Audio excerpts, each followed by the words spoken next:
गङ्गातरङ्गरमणीयजटाकलापं गौरी निरन्तरमुषितवामभागम् नारायणप्रियमनङ्गमदापहारं वाराणसीपुरपतिं भज विश्वनाथम्।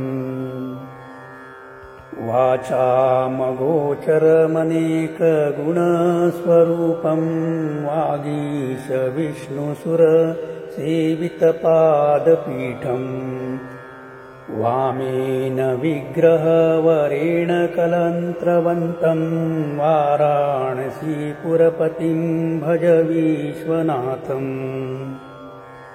भूतादिपं भुजगभूषणभूषिताङ्गं वाघ्रांजिनाम्बरधरं जटिलं त्रिनेत्रम् पाशाङ्कुशाम्भयवरप्रदशूलपाणिं वाराणसीपुरपतिं भज विश्वनाथम्।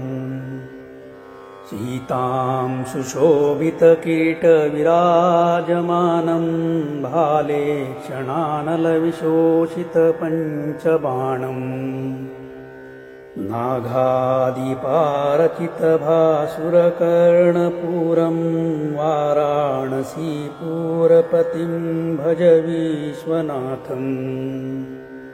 पञ्चाननं दुरितमत्तमतङ्गजानां नागान्तकं दनुजपुङ्गवपन्नगानाम् दावानलं मरणशोककराटवीनां वाराणसीपुरपतिं भज विश्वनाथम्।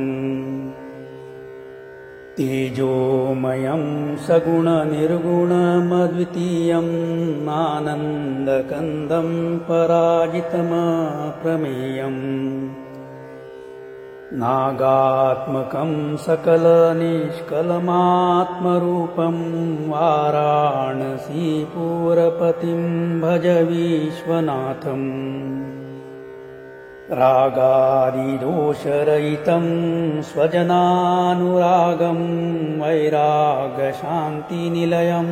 गिरिजासहायम् माधुर्यधैर्यसुभगं गरलाभिरामं वाराणसीपुरपतिं भज विश्वनाथम्।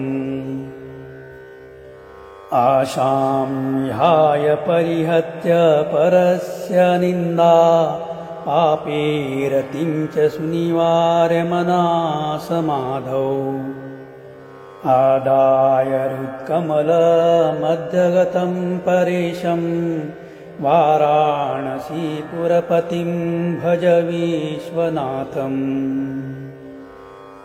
फलश्रुति वाराणसीपुरपते स्तवनं शिवस्य व्याख्यात्मष्टकमिदं पठते मनुष्या विद्याश्रियं विपुलसौख्यमनन्तकीर्तिं सम्प्राप्य देहविलये लभते च मोक्षम्।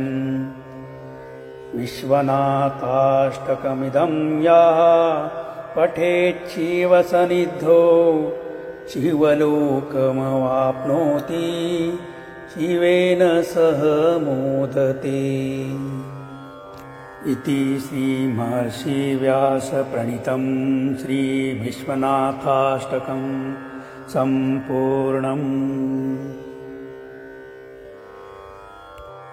हमारा ईश्वर अनुभूति चैनल का यह वीडियो आप सबको अच्छा लगा तो ज़रूर सब्सक्राइब, लाइक और शेयर करें और बेल आइकॉन प्रेस करें ताकि हमारे आने वाले सभी नए वीडियो का आप सबसे पहले आनंद ले सकें।